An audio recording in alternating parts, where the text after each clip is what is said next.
নমস্কাৰ বন্ধুসকল, আপোনালোকে গম পাইছেই যে WPLৰ মেচসমূহ চলি আছে। আজিৰ মেচটো আৰম্ভ হ'বলৈ গৈ আছে মুম্বাই ইণ্ডিয়ানছ বনাম গুজৰাট জায়েণ্টছৰ মাজত। তো এই মেচটো কিমান বজাৰ পৰা আৰম্ভ হ'ব, কোনটো দল বেছি শক্তিশালী, প্লেইং 11 কেনেকুৱা হ'ব পাৰে আৰু আমাৰ জিন্তিমণি কলিতাই প্লেইং 11ৰ চান্স পাবনে নাপায়, সকলো বিস্তাৰিতভাৱে আলোচনা কৰিম।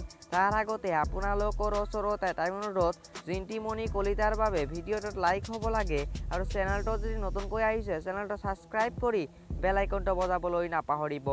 তেন্তে বলক ভিডিঅ'টো আৰম্ভ কৰোঁ। আজিৰ মেচটো আৰম্ভ হ'বলৈ গৈ আছে সন্ধিয়া 7:30 পৰা আৰু হেড টু হেড ৰিপৰ্ট চাবলৈ গ'লে WPLৰ প্ৰথম মেচটো অনুষ্ঠিত হৈছিলে গুজৰাট জায়েণ্টছ বনাম মুম্বাই ইণ্ডিয়ানছৰ মাজত আৰু মুম্বাই ইণ্ডিয়ানছে প্ৰথম মেচটোতে জয়লাভ কৰিবলৈ সক্ষম হৈছিলে।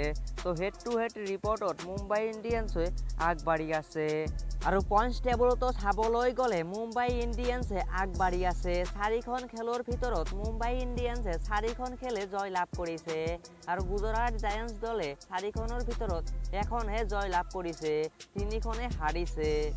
আৰু আজিৰ মেচটোত যদি মুম্বাই ইণ্ডিয়ানছ দলটিয়ে জয়লাভ কৰিব পাৰে তেনেহ'লে WPLৰ ছেমি ফাইনেলৰ বাবে কোৱালিফাই কৰিব মুম্বাই ইণ্ডিয়ানছ দলটিয়ে। তো আমি দেখিলোঁ যে যোৱা কেইখনমান খেলত হাৰমানপ্ৰীত কৰে জিন্তিমণি কলিতাক মাত্ৰ এক অভাৰহে কৰিব দিলে আৰু যোৱা খেলটোত হাৰমানপ্ৰীত কৰে জিন্তিমণি কলিতাক এক অভাৰ কৰিব দিছিলে আৰু সেই এক অভাৰতে জিন্তিমণি কলিতাই 13 ৰান খাবলগীয়া হয়। তো সেইকাৰণে হাৰমানপ্ৰীত কৰে আৰু জিন্তিমণি কলিতাক বল কৰিব নিদিলে।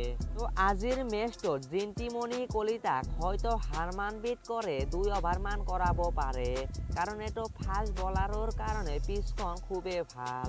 তো জিন্তিমণি কলিতাক হয়তো আজিৰ খেলখনত 2 অভাৰমান কৰাব পাৰে।